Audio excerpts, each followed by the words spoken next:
नमस्कार मंडळी, जय शिवराय. आपण आहोत दादर पूर्वेला आणि इथे या बॅनरबाजीमुळं कसं शासनाचं नुकसान होतं आहे ते मी तुम्हाला दाखवणार आहे. समोर बॅनर लावत होते आणि हा बॅनर लावताना सिग्नल आता इथे पाडून ठेवलेला आहे. अनेकांना खूप हौस असते पोस्टरवरती झळकण्याची, पोस्टर व्हायला, आणि आता तो सिग्नल पाडून ठेवला, त्याचं नुकसान भरपाई कोण करणार आहे? आता तुम्हाला मी दाखवतो. समोर हा सिग्नल पाडून ठेवलेला आहे. आता ते ट्रॅफिक पोलीस करणार, RTO करणार, कोण करणार?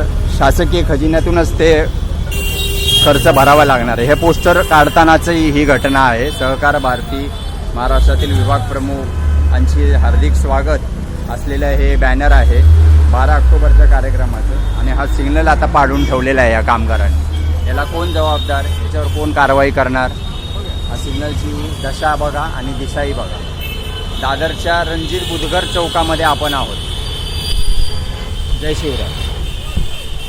मुंबई शहराचं विद्रुपीकरण करणारे पोस्टर बॉय अनेक आहेत. ते राजकीय क्षेत्रातले असतील किंवा अन्य क्षेत्रातले.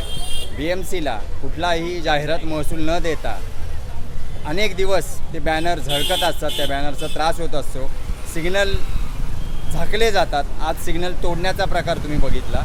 तुमचे काय अनुभव असतील अशा बाबतीत तर नक्की प्रतिक्रिया कळवा. मी पत्रकार मंगेश. धन्यवाद.